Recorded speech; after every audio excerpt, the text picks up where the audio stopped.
Voilà, donc a priori, le nombre de participants s'est stabilisé, on devrait pouvoir démarrer. Donc, on vous propose aujourd'hui de parler donc des étapes et des solutions disponibles pour optimiser les coûts de distribution. Donc, on va parler de picking au camion.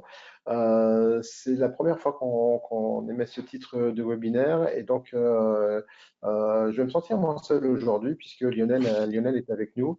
Euh, et donc, au programme, comme d'habitude, on va vous proposer une présentation donc de Simco. Lionel, alors c'est toi qui as la main sur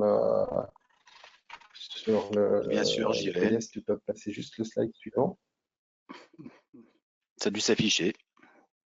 Normalement, voilà, il y a l'intro. Impeccable. Donc, l'introduction, le contexte, les enjeux, les approches possibles. On va parler évidemment des solutions que propose Spark Technology, et puis donc une phase de questions-réponses comme on en a l'habitude.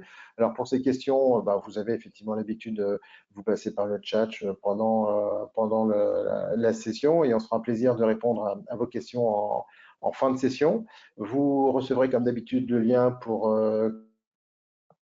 soit la présentation, soit donc le replay donc, de notre webinaire. Et puis, nos coordonnées complètes seront affichées en fin de document, voire en milieu de document, c'est pour Lionel, si toutefois vous souhaitez donc le contacter. On commence, si vous le voulez bien, par une rapide présentation de Simco, mais vous commencez à nous connaître. En Simco, s'il te plaît, Lionel, il faut que je fasse une petite clochette Non, non, pour c'est fait passer là, d'un slide directement. à J'ai l'autre. su. Voilà. Donc, C'est deux passé. Ouais. approches Simco pour vous accompagner. Oui, c'est bon, merci. Parfait. Voilà, donc deux approches Simco pour vous accompagner en termes de conseils et de formation. Approche qui est plus focus intralogistique, qu'on peut voir ici à travers des études de faisabilité sur des systèmes tant traditionnels qu'automatiques. L'accompagnement sur la mise en œuvre, une offre de simulation de flux pour reproduire digitalement une activité et tester sans sortir ni le carnet de chèque, ni la caisse à outils, ni perturber les collaborateurs toutes les semaines pour tester des évolutions. On va parler système d'information, puisque pas de bon flux physique si pas de bon flux d'information. On parle également de projets d'externalisation, soit pour le compte de donneurs d'ordre qui veulent externaliser leur logistique, soit pour des prestataires logistiques qui veulent répondre à des appels d'offres de donneurs d'ordre. Et puis, je vous l'ai dit, on fait également de la formation. Un deuxième focus dans notre cabinet, et c'est le slide suivant, va concerner toute la partie plutôt orientée supply chain, où on va parler ordonnancement, on va parler approvisionnement, on va parler gestion de stock, profondeur de stock. Je ne sais pas si tu as pu passer le slide suivant, Lionel.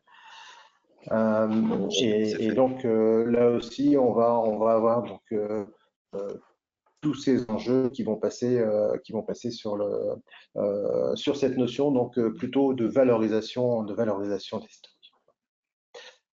Et puis sur le slide d'après, vous avez un échantillon de nos clients, mais on n'est pas venu ici pour vous parler de Simco, on est plutôt venu évidemment pour vous parler donc, de l'emballage. Et donc si on compte de l'emballage et des optimisations, donc du picking justement à l'emballage. Alors si on regarde un petit peu l'enjeu et le contexte de notre approche, on constate depuis pas mal d'années maintenant. J'ai en tête notamment la crise de 2008 où on a vu des rétrécissements de la taille des commandes dans nos activités logistiques, où on est passé de la préparation plutôt du camion complet à des partiels, et on a eu vraiment une réduction de la taille. On a une tendance aussi qui est arrivée avec le e-commerce, le B2C, qui commence à déteindre sérieusement sur le B2B. Donc au global, on a quand même des réductions de volume. On met moins de charges dans les transports, on génère plus de transports. Et donc, l'idée, c'est quand même à minima de transporter des unités, de la matière, des produits, et d'éviter de transporter du vide. C'est un peu ce qui fait sens dans notre approche aujourd'hui de notre webinaire. Et puis, donc, on doit également, et c'est la raison pour laquelle on a plus de transport de plus petites quantités, c'est bien évidemment pour maîtriser le coût des stocks. On a une notion de rapport poids-volume alors qui arrive de plus en plus aussi chez les transporteurs qui au départ donc avaient des unités de facturation qui pouvaient être au mètre de plancher, qui pouvaient mettre donc au poids également, et puis on s'est rendu compte que la facture est au poids quand on met donc très peu de poids dans des grands volumes, forcément l'équilibre et l'équation économique du transporteur s'en voit dégradée.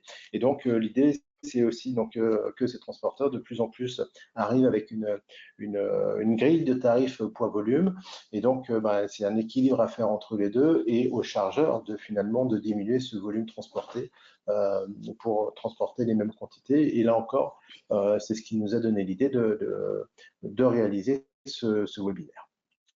Forcément, les coûts de distribution s'en ressentent, hein, puisque donc on voit arriver donc des lignes complémentaires en bas de facture côté transporteur. On n'est pas sans toucher l'impact de la partie RSE également quand on va limiter donc le nombre de camions, le volume transporté au global quand on va mettre donc ces volumes sur la route, et puis sans compter, et on en parlera un petit peu plus tard, donc de tout ce qui est consommable qu'on va être obligé d'acheter et à un moment donné de traiter en termes de déchets ou de recyclage. Et puis un des éléments aussi sur lequel il ne faut pas négliger, donc il ne faut pas non plus aller à l'extrême et faire n'importe quoi, c'est la notion de solidité, de calage parfois nécessaire, parce que oui, on sait que dans les chaînes de transport, on a des outils de manutention, on a des outils, on a du basculement de colis les uns dans les autres, on peut être des transports donc dans des sacs et autres. Et donc, ne pas négliger cette solidité qui parfois nécessite du calage, qui parfois nécessite du vide également. Et donc ça, c'est important aussi à prendre en compte. Juste une petite alerte sur le fait de savoir encore une fois, et j'insiste quasiment à chaque webinaire, identifier le rôle de l'entrepôt, puisque si on est sur un entrepôt qui part de l'usine, ou si on a un entrepôt qui est au bout de la ligne, forcément, on ne va pas raisonner de la même manière en termes de fonctionnalité, et on ne va pas avoir du tout la même image des flux. Parmi les autres points et les enjeux, évidemment, on ne peut pas se passer donc de cette approche RSE qui va parler des conditions de travail, des manutentions, de tout ce qui est distance parcourue par les caristes et les préparateurs de commandes. Il y a des notions aussi, quand on parle d'emballage, si on fait un focus, donc ces notions de levée de coude, par-dessus les épaules, donc concernant des emballages manuels qui ne sont pas neutres et qui ont un impact sur des potentialités TMS derrière. L'idée, c'est bien d'éviter toutes ces manutentions. On a le colis, j'allais dire, c'est quand même l'objet qu'on va présenter au destinataire, donc il faut faire attention aussi. Il y a la qualité de service, la qualité réelle, la qualité perçue, à la fois sur le contenu du colis, mais sur sa qualité et sur le fait de pouvoir aussi l'absorber en période de pic. Et puis évidemment les coûts, hein, puisque on va identifier sur la ligne entre le picking et le camion tout ce qui est avec ou sans valeur ajoutée, et il y a des notions de productivité, sachant que et c'est le schéma de droite sur ce slide qui vous le montre, on est aujourd'hui entre 2/3 et 3/4 du coût de main-d'œuvre dans les entrepôts, qui vont concerner finalement nos activités de la préparation jusqu'à l'expédition. Sur cette partie optimisation des coûts, on a repris une étude ici qui a été éditée par Cochlear, qui montre que, preuve à l'appui ici, aujourd'hui, dans une activité de commerce, c'est sensiblement 45% de vide qu'on constate, donc c'est moitié-moitié de vide, donc d'air qu'on va transporter dans des colis aujourd'hui. On a tous reçu des colis commerce de par différents réseaux. Il n'y a pas des réseaux meilleurs que d'autres, encore que. Et donc là aussi, ça génère des coûts directs, des coûts indirects, des coûts cachés. Donc c'est bien ce à quoi on voudrait s'atteler aujourd'hui avec Lionel pour vous présenter donc différentes solutions. Voilà, alors maintenant la question c'est on fait comment, évidemment, puisque on jette les bases, on discute, et donc la première chose, je voudrais pas aborder les différentes technologies, les différentes solutions sans insister lourdement sur l'importance de la data, de la donnée qui sont rentrées dans nos ERP, dans nos WMS. Ces données sont capitales à la fois pour analyser des historiques, de manière à pouvoir rentrer dans les cycles d'amélioration continue et aller performer au niveau donc, de nos activités, à la fois donc, sur la gestion des dimensions, puisque on le voit encore beaucoup chez nos clients, les dimensions sont manquantes, on n'a pas de largeur, on n'a pas de longueur, on n'a pas de hauteur, on n'a pas de gestion de conditionnement non plus, et ça c'est quelque chose qui est très pénalisant. On a parfois des poids qui ne sont pas forcément exacts, mais qui sont de toute façon obligatoires pour mettre sur une aide de voiture à bordereau de livraison.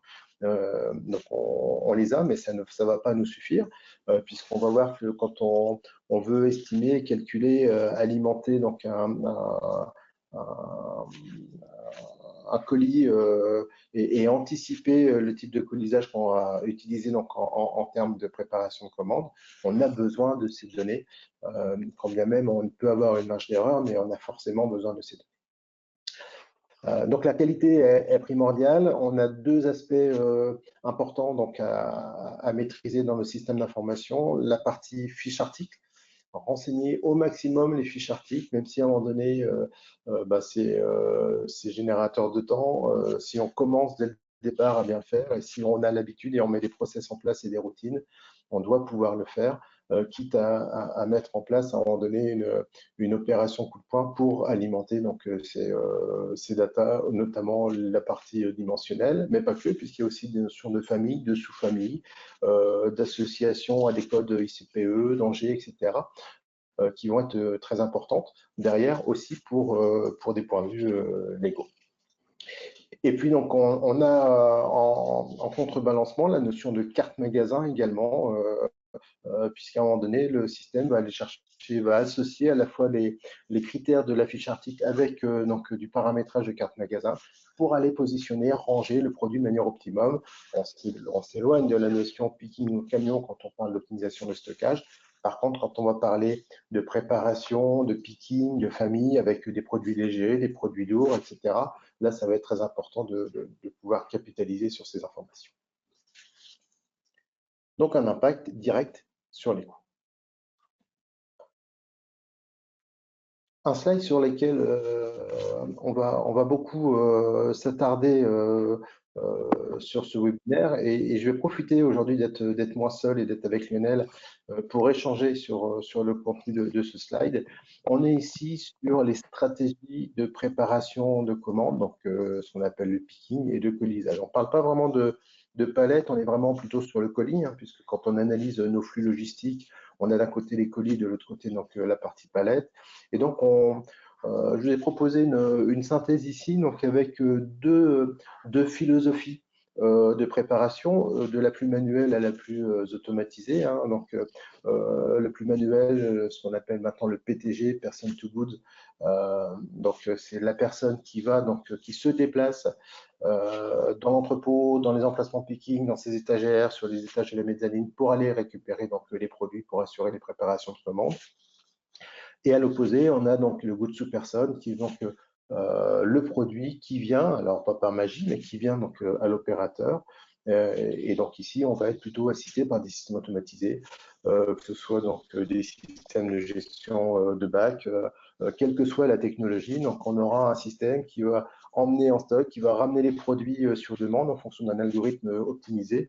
Et donc on va aménager un poste de travail pour les opérateurs qui n'auront plus à circuler à l'entrepôt, mais qui vont avoir à prélever et donc qui vont pouvoir se concentrer, se focuser sur l'optimisation derrière de l'emballage et des emballages en général à utiliser pour essayer d'optimiser pour utiliser des espaces. Ça, c'est pour les deux colonnes ici de la matrice, donc person to good et good to person. Et puis ensuite, on a deux autres philosophies également qui vont se croiser. Une qui va être plutôt ce qu'on appelle en post-colisage et l'autre en pré-colisage. Post-colisage, le concept, le principe, c'est finalement, je collecte tout ce que j'ai à préparer pour plusieurs commandes. On va rentrer dans le détail des quatre points qui sont cités ici. Je collecte pour une ou plusieurs commandes. Je mets dans un contenant provisoire. Je vais associer le contenant et le contenu. Et puis, à l'issue, ben, je vais reprendre mes produits et je vais donc les mettre dans un carton, dans un colis, dans le bon colis, le meilleur colis possible, de manière à pouvoir suivre derrière, acheminer sur des postes où on va rajouter peut-être un BL, mettre un gadget publicitaire, fermer le colis, le peser, vérifier son contenu. Alors, c'est un peu dans le mauvais ordre, mais c'est pas grave. Et puis, donc, le mettre à disposition donc, du réseau de transport. Après l'avoir trié pour savoir finalement dans quel réseau je vais le distribuer. Contrairement au pré-colisage, où là, on a, alors à condition évidemment, et on en parlait tout à l'heure, d'avoir une bonne donnée préalable, on va donc être sur du pré-colisage, à savoir qu'on va d'abord, on va commencer, on va savoir anticiper dans quel type de colis, dans quelle taille de carton je vais pouvoir mettre mes produits. Et donc, je vais partir directement avec le carton d'expédition, le carton d'envoi, de manière à pouvoir aller prélever donc ma commande. Alors, soit je vais les prélever, je peux partir au moyen d'un shopper, donc je peux partir avec plusieurs cartons, plusieurs colis et assurer plusieurs commandes à la fois. Soit je vais être donc en position de goods to person. Et cette fois, c'est finalement les produits qui viennent que je mets dans le carton qui va servir derrière à l'expédition et qui va éviter donc des ruptures de charge et de manutention. Lionel, je ne sais pas si tu veux intervenir à ce niveau-là ou si on commence à rentrer dans le focus sur les quatre. Oui, je vais me permettre de dire quelques mots. Je te remercie, Benoît. Il y a en effet vraiment deux philosophies. Il faut voir de quelle manière ça va se traiter. Le premier, c'est quelque part, est-ce que je souhaite de la mécanisation ou je ne souhaite pas de la mécanisation? Person to goods, vous pouvez y aller avec un chariot, hein, c'est extrêmement facile pour faire de la ramasse en pré-colisage ou post-colisage, mais ça ne demande pas beaucoup de matériel au final. À l'inverse, du goods to person, c'est automatiquement de la mécanisation, donc se poser la question de savoir si ça peut faire sens chez vous d'aller sur la mécanisation. Un peu de réflexion par rapport à ça. On va sur la mécanisation pour répondre à des variabilités en termes de flux. On va sur de la méca où ça peut faire sens d'aller sur de la méca quand on a de la difficulté à sourcer du personnel, et on sait qu'en ce moment c'est un sujet. On y va également et on ne peut que conseiller d'aller sur de la mécanisation, picking ou packing liée au coût du travail, à la croissance de votre établissement, à la stratégie future que vous vous êtes donné et moyens nécessaires pour l'atteindre. On va sur la mécanisation pour répondre à la productivité. Hein, c'est très lié de toute façon aux ressources humaines difficiles à trouver. S'il y a pic d'activité, il nous faut beaucoup de personnes pour répondre à ces pics d'activité. Et sans mécanisation, on se rend compte que plus on rentre du monde dans ces entrepôts, plus il est difficile d'avoir toujours le même rendement. Hein. Plus vous avez du monde, plus vous êtes désorganisé. On y va également pour répondre à des difficultés, enfin, pour répondre aux conditions de travail. On en parlait tout à l'heure, les manutentions manuelles, c'est 97% des TMS, ou bref, des maladies professionnelles de type TMS. Sans mécanisation, si vous faites une ramasse classique avec chariot, un opérateur va faire 10 à 12 km par jour. Alors, sur 250 jours ouvrés, je vous laisse faire le calcul. Si un opérateur doit lui-même mettre les produits dans l'emballage adéquat, hein, en post ou pré-colisage, c'était dans les premiers slides. Si on lève le coude au-dessus du cœur, si vous réalisez ça toute la journée, si un opérateur fait à peu près 30 colis dans la journée, 30 colis par heure, pardon, ramené à la journée complète, il va faire 225 colis à peu près dans la journée. Si je multiplie ça par 250 jours ouvrés, cet opérateur va répéter cette opération, ces mauvais gestes plus de 56 000 fois dans l'année. Donc, je vous laisse faire le calcul. Donc, ça peut vraiment avoir du sens d'aller de réfléchir à la mécanisation et de quelle manière vous allez pouvoir rentrer ça dans votre flux. Enfin, En effet, la méca aide bon, dans le picking et le packing, l'objectif c'est d'améliorer la préparation et améliorer l'emballage. Ça peut être pour des demandes extrêmement marketing. Et toute méca aide à éviter les erreurs. Donc on l'a vu, et devant nous, on a dans ce slide, page 12, deux philosophies, persons to good, ok, pas besoin de mécanisation, goods to person. Dans ces cas-là, différentes mécas qui s'offrent à vous, allez, de l'AMR, de type, alors de l'AMR, ce sont des robots qui vont vous apporter des étagères au poste de picking, où l'opérateur dans ces cas-là reste fixe. Ce type de robot, ça peut être entre autres du Scalog ou du Geek+. Ce sont des acteurs qui sont plutôt présents sur le marché français. D'autres solutions qui vous apportent du bac, ça peut être ce qu'on appelle, alors, allez, du shuttle, du mini-lot, de la SRS dans le désordre, de l'AutoStore, de l'Exotech, du Boa Concept ou du Mechalux, qui vous apporte encore une fois les produits à piquer aux personnes. Ce sont les deux grandes technologies que l'on rencontre aujourd'hui et qui aident à la mécanisation de picking. Après, on parlera un peu plus packing évidemment, mais je voulais refaire un point là-dessus. Pourquoi de la mécanisation avant, après peut-être d'aller un peu plus sur le packing et sur ce que Spark peut proposer. Avant de la méca, il faut se poser toutes ces questions. C'est l'intégration dans son flux. Est-ce que c'est possible de l'intégrer? Les performances que vous souhaitez obtenir, là où vous souhaitez aller. Quelle évolution vous voyez? Il y a des solutions de méca qui sont évolutives, d'autres moins. Les typologies de vos articles, je vais prendre un exemple. Si vous avez des articles qui rentrent dans des bacs 600, 500, 400, des petits articles d'une manière générale, ça vaut le coup d'aller sur de l'Exotech ou de l'AutoStore. Si vous avez des produits qui partent dans tous les sens en termes de dimension, ça peut valoir un peu plus le coup de réfléchir dans ces cas-là à travailler de l'AMR. Quelle est la surface nécessaire au sol, en hauteur, les coûts directs d'acquisition et indirects, c'est-à-dire bien sûr quel coût, ce que je vais dépenser quelque part pour maintenir ce matériel et quelles sont les ressources nécessaires, internes ou externes, pour maintenir le matériel. Voilà, c'est tous ces points à revoir, à avoir en tête pour réfléchir et commencer à réfléchir à une mécanisation. Ça, c'était pour le picking. Pour le packing, il y a un point important, c'est est-ce que je souhaite réaliser mon picking et emballer en même temps, ou est-ce que je souhaite réaliser mon picking pour du mono ou du multi, l'amener à un endroit donné, et c'est à cet endroit donné-là que je vais faire mon packing. On va pas ça répond pas au même type de typologie d'articles, ça répond pas au même type de flux, et ça, pour ces deux technos, pick to pack ou pick then pack, pour ces deux philosophies, pardon, pick to pack ou pin then pack, ça n'a pas les mêmes incidences.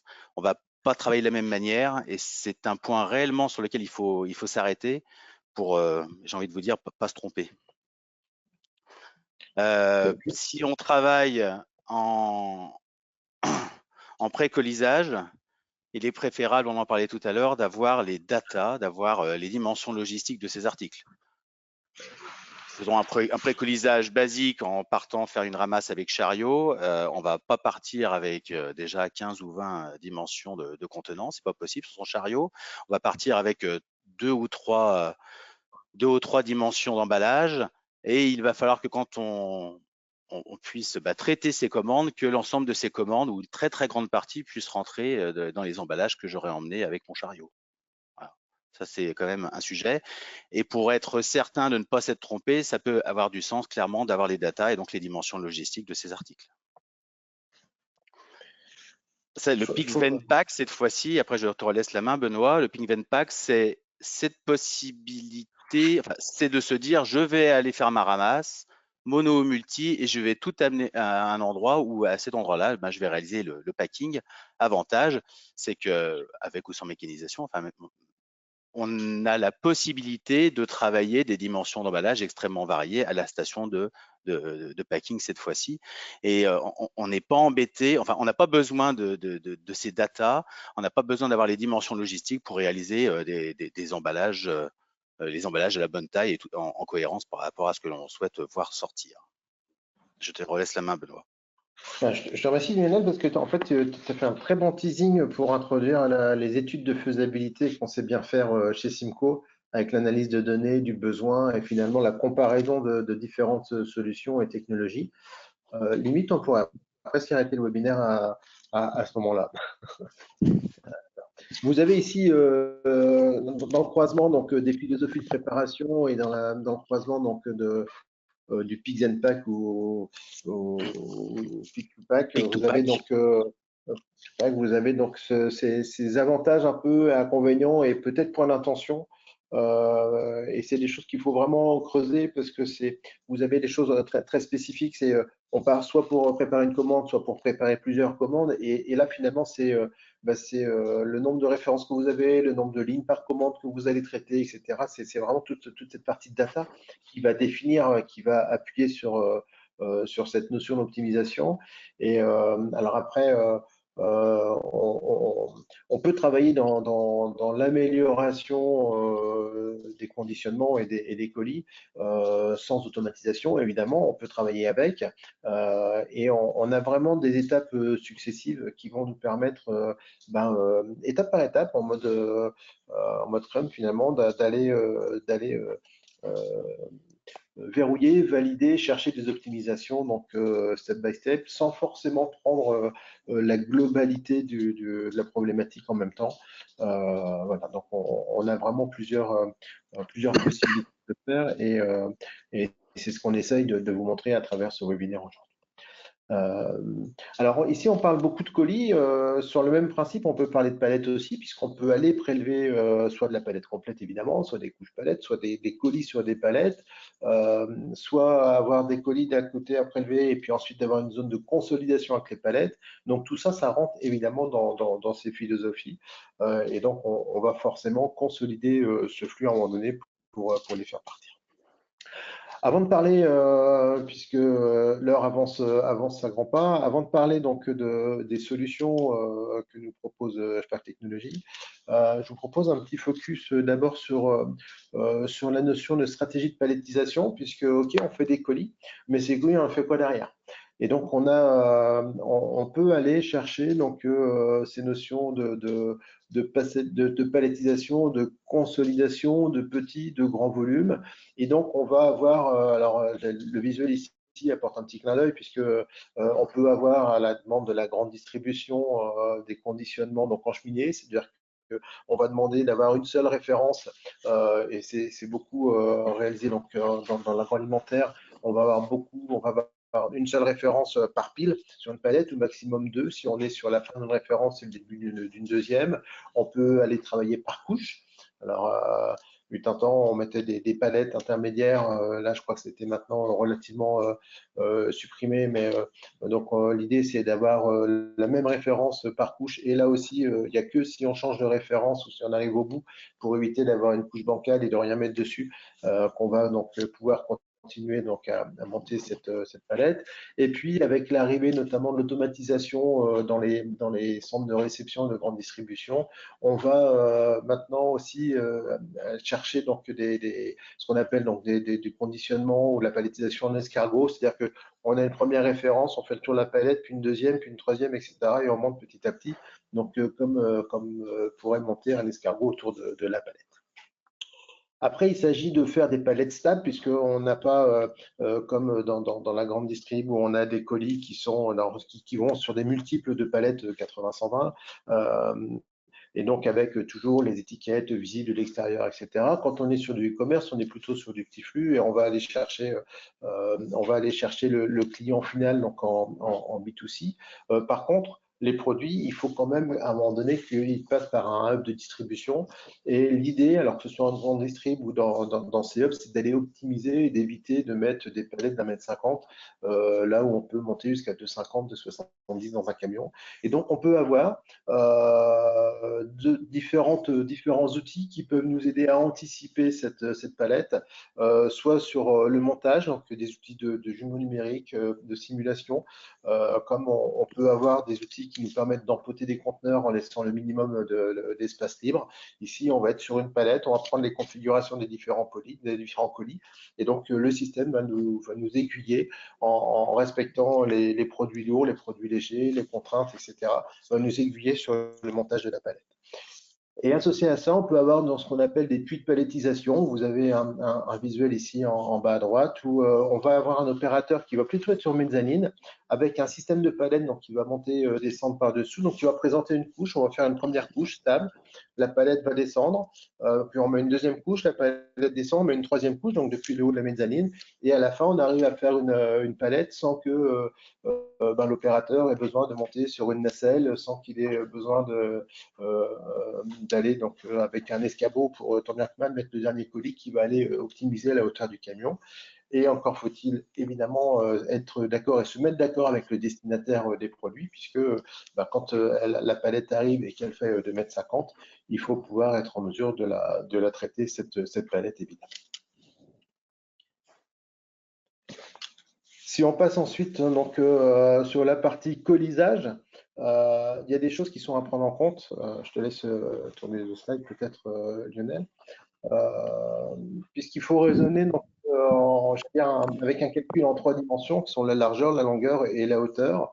Et là, on va remettre en cause tout ce qu'on apprend à l'école en maths, c'est que 1 plus 1, ça fait pas 2, mais ça fait plus que 2. Et on va avoir l'introduction de ce qu'on appelle un coefficient de foisonnement, puisque quand on est sur un produit cylindrique comme une bouteille ici, avec une vue dessus, on va pas cumuler la largeur des deux bouteilles et la longueur des deux bouteilles pour avoir donc la surface à prendre au sol en fond de carton, et de même qu'on va perdre de la place en hauteur sur la petite bouteille qui est à côté de la grande. Et donc on a ce calcul qu'on doit anticiper. Donc ça, encore une fois, et j'insiste beaucoup, ça part sur de la bonne donnée, mais on va anticiper et faire ce calcul de foisonnement, parce que sinon notre système va nous proposer juste un colis dans lequel on va devoir ouvrir les bouteilles, mettre le contenu dans le colis, le fermer, et puis ça part sans bouteille. Mais je suis pas sûr que ce soit très pratique et ce qu'attend le client à l'issue. Et puis, il faut travailler aussi sur une gamme adaptée, standardisée de carton. Alors, aujourd'hui, de plus en plus, on va sur la réutilisation de carton, ce qui ne simplifie pas les choses, puisque l'idée dans beaucoup d'exploitations, c'est de dire on récupère les cartons des fournisseurs, on les réutilise pour mettre en place donc, nos expéditions, pour les sécuriser. Bon, ça amène une difficulté, mais sur les cartons, on a des principes de barquette, donc avec ou sans couvercle, qu'on peut aller donc derrière découper. Vous avez une illustration donc d'une machine Givago de Savoie ici, donc qui permet d'adapter en fonction du contenu donc la hauteur du carton. Donc on coupe le carton en hauteur, mais on reste sur la même surface de base. On a des colis qui sont d'un seul tenant, qu'on va fermer, coller, scotcher avec du scotch papier qui arrive de plus en plus. On peut mettre dans des enveloppes également, puisque là on parle pas de colis. Et puis on arrive sur du cartonnage 3D, alors que j'appelle moi on demande. Alors c'est peut-être pas trop dans le vocabulaire officiel et très marketé de Spark. Ça marche, là, je te propose justement de nous proposer, de nous parler de ces solutions de cartonnage 3D avec notamment deux machines et une vidéo. Eh ben, ça marche, je te remercie Benoît. Oui, rapidement, que ce soit en pick-to-pack ou pick-vent-pack, la question à se poser, c'est est-ce que je le fais manuellement? C'est pas très compliqué, hein. Je vais essayer d'avoir les emballages à la bonne taille, rien de plus classique, ou est-ce que je le fais avec de la mécanisation? Pour la mécanisation d'emballage, bon, il existe pourquoi pas des ensacheuses qui réalisent des enveloppes papier. Il existe sinon des systèmes semi-automatiques ou 100% automatiques pour traiter de la commande à travers du carton. Une formeuse et une fermeuse de caisse, c'est automatiquement la mécanisation, hein. Ça peut être basique, ça peut être de la mécanisation un peu plus complète à travers ce qu'on appelle des formeuses et encartonneuses 1D.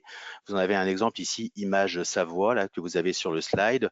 Ce sont des machines qui mettent en volume une base, l'emballage carton. Vous y glissez vos produits à l'intérieur lors de la ramasse ou par la suite en pré-colisage ou post-colisage. On en a parlé tout à l'heure. Ensuite, vous rentrez le tout dans la machine qui va en réduire la hauteur et puis déposer une coiffe. C'est intéressant, évidemment, parce que c'est de la méca d'emballage, mais ça a une contrainte, ces solutions-là, c'est que quelque part, vous êtes un petit peu coincé avec les dimensions des boîtes réalisées par la machine. Elle va venir vous former, une voire deux dimensions de caisse et il va falloir faire avec pour ramasser, traiter l'ensemble de vos commandes. Ça veut dire que c'est pas toujours extrêmement évolutif. Bon, après, si vous voulez d'autres formats, la solution, c'est de rentrer plusieurs de ces matériels pour avoir des multiples de palettes Europe. Et on voit souvent dans les colis, hein, on voit soit effectivement du vide qui est comblé par des produits de calage, Ouais. soit du vide qui n'est pas comblé, mais on a un film plastique qui vient finalement fixer les unités transportées donc au fond de la boîte de manière à ce qu'il ne fasse pas grinding dans le transport. Exact. Exact. Alors, cette solution a un avantage, c'est qu'étant donné qu'on a formé la caisse, ça permet aux utilisateurs d'aller piquer et de traiter un bon nombre d'articles qui constituent la commande. J'ai envie de dire de la quincaillerie. Pour cela, en effet, c'est tout à fait adapté. Ça a un inconvénient. Encore une fois, bon, on en a parlé, c'est la dimension. On peut pas jouer sur les dimensions des colis. Vous l'avez compris, on fabrique un fond et puis au pire, on réduit la hauteur. Et quand on réduit la hauteur, on enferme la matière à l'intérieur du colis. Et la difficulté de ces solutions, c'est qu'on cloisonne vite l'entrepôt, c'est qu'on a des convoyeurs en grand nombre autour de ces machines pour former les caisses, les fermer, les évacuer, les emmener au système d'impression plus dépose d'étiquettes. Et au final, on a des entrepôts qui sont vite cloisonnés. C'est pas toujours agréable pour le traitement de votre flux. Et Spark, justement, j'y viens. Alors Spark, on fait de l'encartonneuse, mais alors la technologie que j'ai pu vous présenter, la technologie Savoir, c'est l'exemple que vous aviez. C'est une technologie qui existe depuis plus de 30 ans maintenant. Les encartonneuses 3D, ce sont des technologies bien plus récentes, sachant que chez Spark, on a sorti les premières machines en 2014 et réellement, ça a été mis sur le marché, disponible à la vente en 2016. Alors on est qu'en 2024, vous voyez, c'est assez récent.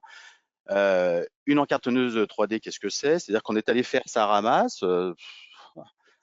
Soit les opérateurs, encore une fois, sont allés chercher eux-mêmes les articles à travers un chariot, soit à l'inverse, à des postes de type goods to person, ils ont récupéré l'article ou les articles qui constituent la commande. Ils ne les emballent pas directement, c'est pas du pick to pack, mais c'est du pick then pack. Donc ils apportent le tout aux machines que vous avez ici, présentes devant vous, et les opérateurs que vous avez ici, sur ce petit dessin, j'imagine que vous voyez ma souris, viennent déposer les articles qui constituent la commande.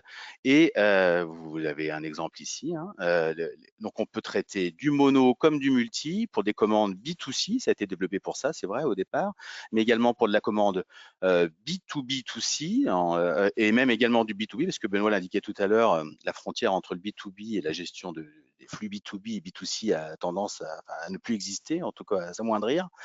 On est venu donc déposer les articles qui constituent la commande. On va en prendre la dimension de ces articles, largeur, longueur, hauteur. Vous voyez, vous avez deux boîtes à chaussures, c'est l'exemple ici, pour venir fabriquer à la juste taille l'emballage pour venir donc réaliser l'emballage carton à la juste taille autour de l'article et des articles à conditionner. Intérêt, hein, pour toute première mécanisation, l'intérêt, c'est de gagner en productivité. Un opérateur qui fait un colis manuellement, c'est à peu près entre 25 et 35 colis à l'heure. Avec ce type de machine, c'est d'essayer de multiplier la productivité par. Alors chez Spark, on a pour habitude de dire entre x8 et x20. Ça dépend. Bon, il faut mener une analyse pour avoir ce ratio un peu plus précis. On va venir donc réaliser l'emballage à la bonne taille en utilisant du carton en accordéon que vous avez juste ici derrière la machine. Donc, en ayant pris largeur, longueur, hauteur de l'article à conditionner, la machine sait quel format d'emballage elle va réaliser, quelle dimension de boîte carton elle va réaliser. Et pour chuter le moins de matière possible, pour en consommer le moins possible, elle va aller chercher l'une des matières que vous avez à l'arrière du matériel, sont donc des chargeurs carton de différentes lèses. Elle va aller chercher la meilleure matière pour, encore une fois, consommer le moins de matière possible. Une fois le colis réalisé, comme vous pouvez le voir ici sur cette petite photo, en sortie, on va venir prendre le poids brut de la commande. Pourquoi pas s'en servir pour ainsi renvoyer l'information suivante au WMS ou au TMS le client, dimension du colis réalisé, poids du colis pour, si nécessaire, selon les règles transport rentrées dans votre TMS, aller chercher le meilleur transporteur pour le traitement de ces commandes pour ainsi quelque part se servir de ces datas pour utiliser le transport, l'expressiste le plus cohérent pour gagner en termes de coûts de transport de manière directe au colis réalisé, de manière indirecte, parce que vous l'avez compris, en réalisant un colis à la juste taille, on va diviser le nombre de palettes mises dans un camion. Une solution Spark 3D vs du manuel, on divise par 3 la quantité de palettes mises dans le camion pour une quantité équivalente de colis à traiter, même en fonction et si je compare ça à du 1D avec réduction de hauteur, les exemples Savoie, on peut gagner jusqu'à facilement 20 à 25% de colis pour une seule palette équivalente. Ce qui signifie qu'ici, dans le projet, il faut bien, pardon Lionel, il faut bien aussi aller jusqu'au bout du projet et bien analyser ces grilles de tarification transport de manière effectivement à aller chercher le bon réseau au bon tarif avec notre notion de rapport poids-volume dont on parlait tout à l'heure. C'est exactement ça. C'est un sujet, le poids-volume, parce que des gens comme DPD annoncent aujourd'hui dans leur camion au dernier kilomètre qu'ils transportent jusqu'à 50% de vide. C'est extrêmement important. On voit tous à quoi ça ressemble, ces petits camions que l'on a en bas de chez nous. Ce sont des boutiques qui vont devoir de toute façon utiliser des camions non plus thermiques mais électriques. Enfin, le coût de transport, je ne le vois pas baisser. Et ces entreprises, de toute façon, vont devoir relever un bon nombre de défis. Et ça va passer justement sans doute par la suite, par de la facturation poids-volume. Je reviens sur les explications de ce que c'est une encartonneuse 3D. Donc, je pose l'article ou les articles qui constituent la commande. Je les emballe à travers ce joli nom que l'on appelle chez nous la box creator. Et en sortie, je viens y déposer, après peser du colis, je viens déposer l'étiquette transport ou les étiquettes nécessaires pour le traitement, pour l'identification du colis. Ça peut être de l'étiquette lithium et par la suite de l'étiquette transport. Cette première machine que vous avez devant vous, elle est intéressante. Alors, parce que quand on parle mécanisation, c'est de se dire, mais à partir de combien de colis je vais pouvoir aller sur de la méca? Une encartonneuse 3D, ça se travaille à partir de 6 à 700 colis jour. Cette première machine devant vous, elle est capable de vous sortir jusqu'à 500 colis heure, soit un colis toutes les 7 secondes. Pardon. Vous avez sa grande sœur. C'est le même principe, hein, sauf que vous voyez, il y a 2 modules au lieu d'un seul, parce que dans un premier module, on va réaliser le fond de la boîte, et dans un deuxième module, on va déposer la coiffe, le tout en 3D. J'ai assez parlé, je vais vous montrer une petite vidéo.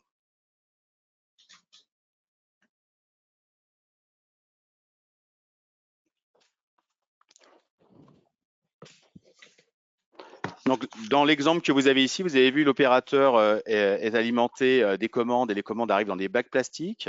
La ramasse a été faite à travers des chariots ou a été faite, pourquoi pas, à travers de la méca goods to person. On prend l'article ou les articles qui constituent la commande. Les deux sont compatibles avec la machine. C'est exactement ça, tout à fait.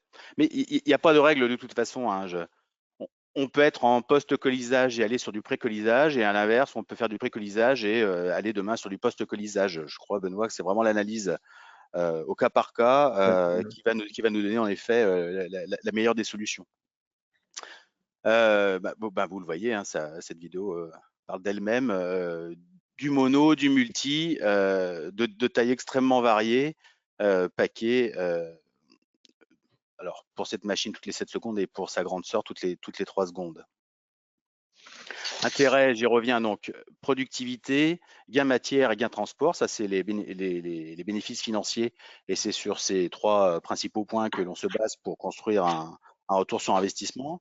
Ensuite, après, il ne faut pas oublier les bénéfices opérationnels. Alors, les bénéfices opérationnels, on en parlait tout à l'heure, c'est les améliorations des conditions de travail, c'est faire monter en compétences vos opérateurs, c'est également, j'en perds mes mots, pardon, répondre au pic d'activité, être capable de traiter un bon nombre de colis quand nécessaire, c'est se servir de la mécanisation quand on a aux périodes des fêtes un très grand nombre de colis, pourquoi pas à traiter, et ça vous évite en fait d'être complètement désorganisé. Ça va répondre à un aspect très RSE, amélioration des conditions de travail, responsabilité sociétale des entreprises. L'aspect RSE également, c'est d'utiliser la bonne quantité de matière. Chaque mètre carré de carton gagné, quelque part, c'est du CO2 en moins. Et on sait qu'aujourd'hui, toute grande entreprise et même moyenne doit pouvoir présenter les actions qu'elle souhaite mettre en place et qu'elle va mettre en place pour travailler à son bilan RSE. Ça, bien sûr, des aspects marketing, c'est-à-dire qu'aujourd'hui, on a tous reçu des colis avec du vide à l'intérieur, avec un grand nombre de matériaux qu'on appelle de calage, mais tout simplement parfois c'est juste du remplissage de vide. Et c'est se demander, c'est se poser la question de savoir si aujourd'hui, en 2024, ça a du sens d'envoyer des colis avec 50, 60, 70% de vide.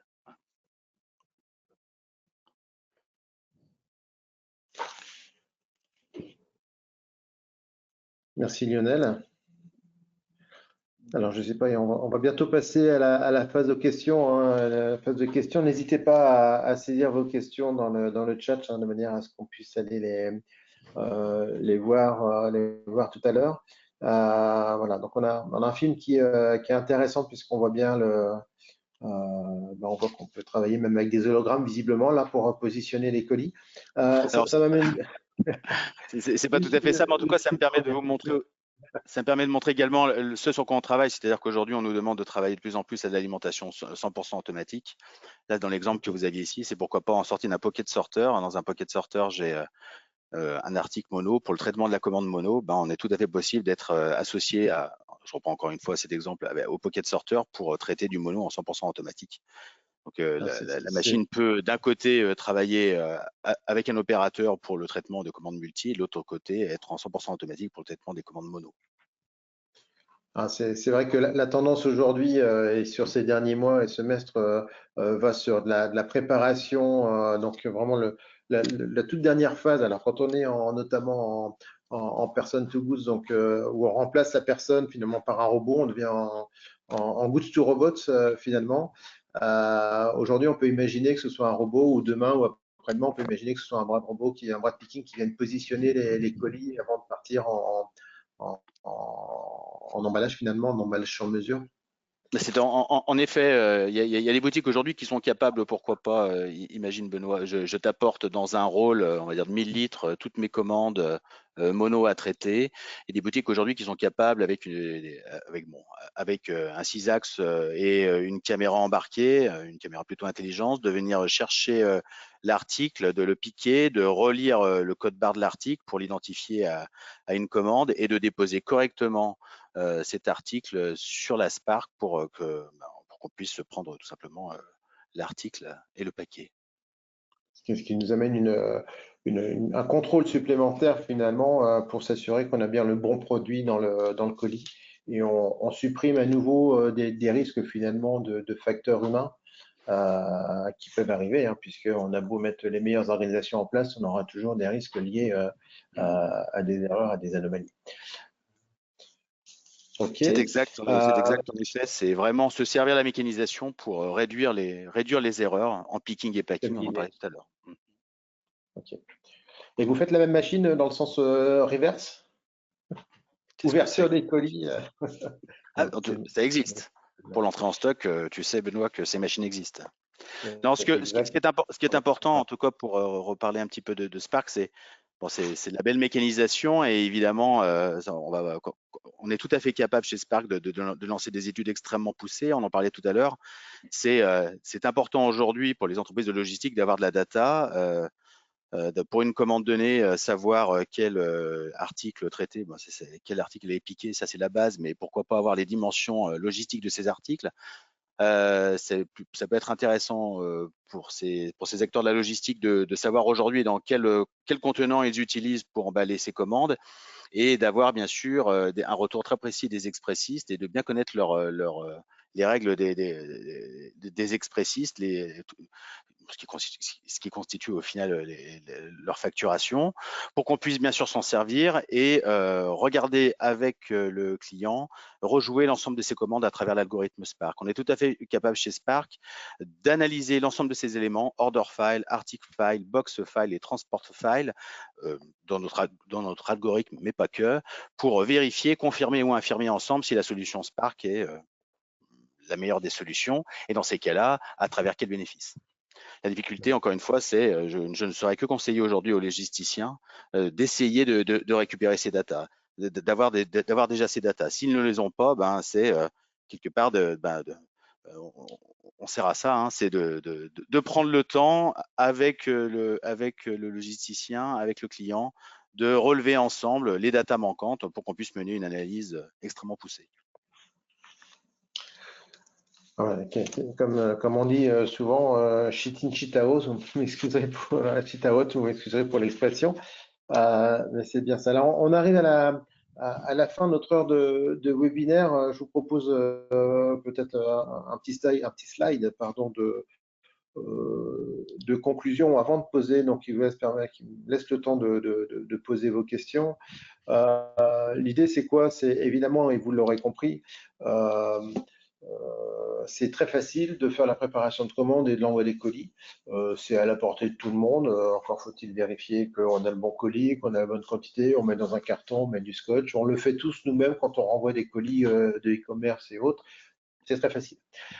C'est plus difficile d'aller chercher l'optimisation, d'aller chercher justement cette diminution du vide, de transport d'air. Et donc, ça nécessite, et on a, je pense, assez insisté dessus, Lionel, donc, ça nécessite ces analyses approfondies avec des bonnes données qui soient disponibles. Et encore une fois, et finalement, voilà la conclusion, nous sommes là pour vous aider. Encore une fois, on peut vous aider à aller chercher soit directement, soit indirectement ces données, mettre en place en tout cas la structure nécessaire pour le faire. Ça nécessite d'identifier le champ des possibles. On vous a parlé de pas mal de technologies. On a même cité quelques marques également de produits de techno. Donc, voilà, il faut avoir cette ouverture pour aller voir ce qui se fait. C'est pas pour autant que parce que mon voisin a installé cette installation-là et que ça marche bien que ça va coller chez moi. Encore une fois, ça nécessite des approches très très personnalisées. Et puis le ROI, on va aller le chercher à travers plusieurs lignes, puisqu'on va faire de l'économie de main-d'œuvre, on va faire de l'économie d'emballage, on va maîtriser ses coûts de distribution. On va diminuer tout ce qui est coût, bien souvent caché, très caché de non-qualité. Et puis la perception client aussi, qui elle a une valeur. Donc toutes ces lignes, on va aller les chercher pour identifier un ROI parce que oui, un investissement, notamment si on parle de ce type de technologie 3D, il y a forcément des investissements quand on va chercher des améliorations, des innovations dans nos entrepôts. Mais oui, il y a aussi des retours sur investissement à aller chercher. Et puis, donc, il y a aussi l'amélioration des conditions de travail. Et aujourd'hui, on s'aperçoit que quand on mécanise des entrepôts, les opérateurs ne disent pas non, mais vous supprimez les effectifs. Non, ils sont plutôt déjà parce que il faut voir à quel niveau on automatise et qu'est-ce qu'on fait, est-ce que ça transforme des postes, est-ce que ça supprime, etc. Mais surtout, les gens amènent une fierté complémentaire à travailler dans des entrepôts qui deviennent de plus en plus des petites usines avec une notion d'ordonnancement. Donc, n'hésitez pas, on est là pour vous aider, pour analyser le champ des possibles, pour étudier en fonction de vos données d'entrée, de mener des études de faisabilité, de comparer des solutions, d'aller voir quel impact, quel bénéfice vous pouvez en tirer à travers donc, ce ROI, ce retour sur information, sur investissement. Voilà. On va passer maintenant, si vous voulez bien, donc à la phase de questions. On en a deux qui arrivent, et puis moi j'en avais préparé une ou deux également pour Lionel. La première que je voulais te poser, c'est OK, on voit qu'on alimente des cartons, on fait de la coupe sur mesure, et au final, qu'est-ce qu'on fait du déchet des cartons quand on coupe une bande de 80, qu'on enlève 15 de chaque côté? Qu'est-ce qu'on fait de ces déchets? C'est une bonne question. Donc, en effet, à l'arrière de la machine, on l'a vu tout à l'heure, il y a différentes largeurs de carton, différentes laisses, comme on dit dans le jargon, pour réaliser le colis. Dans le sens machine, on n'a aucune chute, aucune perte. Dans le sens machine, c'est dans ce sens-là, c'est-à-dire que j'ai mon colis qui va, vous l'avez vu tout à l'heure sur les vidéos, mes articles qui vont rencontrer le carton, et dans le sens machine, on n'a aucune perte. En effet, dans le sens travers, dans la largeur, on chute de la matière. Donc, c'est à l'analyse de définir avec le client la meilleure laisse possible pour qu'il en chute le moins possible. Et à l'analyse, on va se rendre compte des volumes de ces colis aujourd'hui, des volumes de ces articles, la typologie des commandes. Est-ce que c'est plus du petit colis, du gros colis? C'est ce qui va nous permettre de déterminer la bonne laisse carton. En tout cas, pour répondre à ta question et aller directement à la réponse, ce carton, il sort sur un convoyeur, il est récupéré dans un bac à roulettes type 1000 litres et il va être repris par les acteurs du marché du recyclage, Paprec, Veolia ou Suez. Donc ça va être valorisé et ça retourne chez le papetier, chez le C'est des cartonnier. accords avec les fournisseurs, en fait. OK, très Exact. bien. Je te dis pas que tu vas gagner des sous avec cette matière qui va être reprise, mais en tout cas, tu ne vas pas en perdre. OK. Et on montre la notion de revalorisation et ça évite la peine déchet derrière. Alors, j'ai une question ici, Lionel, c'est la vidéo qui montre l'emballage sur mesure donne l'impression qu'un bras robot choisit d'abord un type de carton, puis fait le pliage sur mesure. Cela veut dire qu'il faut stocker et gérer un grand nombre de types de cartons. Alors nullement. Je pense avoir la réponse. Sur la vidéo, mais je j'ai pas tout le détail. Peut-être qu'il y a un robot qui vient, déposer une facture, parce qu'on a on a la possibilité d'avoir cela en option, hein, une facture ou un document de retour quelconque. Non, non, nullement. À l'arrière de la machine, on a différents chargeurs. On appelle ça des moulins carton. Et quand la machine a pris a pris les dimensions de l'article ou des articles à paquet, elle sait quelle lèse carton est la plus appropriée. Elle va chercher la matière et on transforme cette matière dans notre machine avant de réaliser, avant d'envelopper l'article ou les articles avec cette fameuse matière. Le carton est en accordéon, donc on a une palette.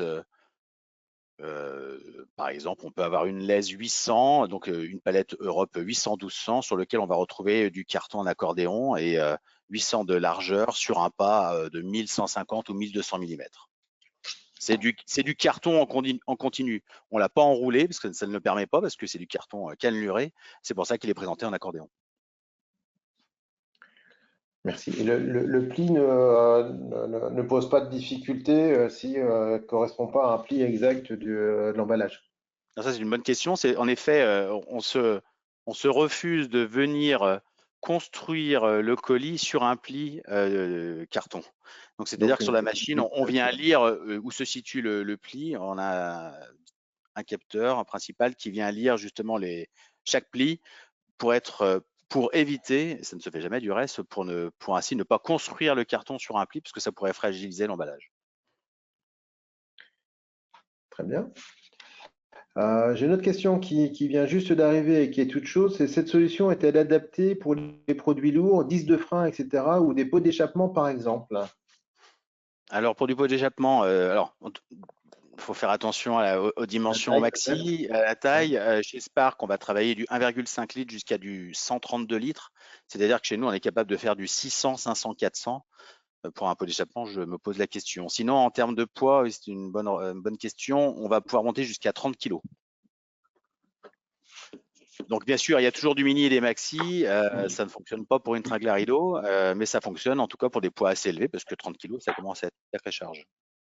Au final, ça correspond donc au poids accepté dans les réseaux de ferrerie derrière. Ok, 30 kg. Très bien. J'ai une autre question. En quoi l'automatisation d'un site fait monter le personnel de manutention en compétences?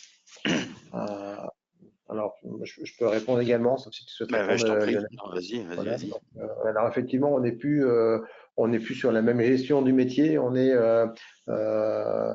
plus quand il y a un coup de bourre et un coup de fouet à donner à lever de la voie, on va dire, et à remettre du cariste en place. Allez, les gars, on y va, on se concentre et parce que le camion va partir. On est plutôt dans des réactions qui sont liés à des phénomènes de maintenance, de régulation de panne de niveau 1, donc apprendre à finalement, on devient entre guillemets conducteur de ligne. Alors à titre, voilà, il faut comparer le comparable, mais voilà, on arrive avec des notions et des approches différentes et aussi, alors il y a la montée en compétences et puis il y a l'amélioration des conditions de travail qui sont pas négligeables.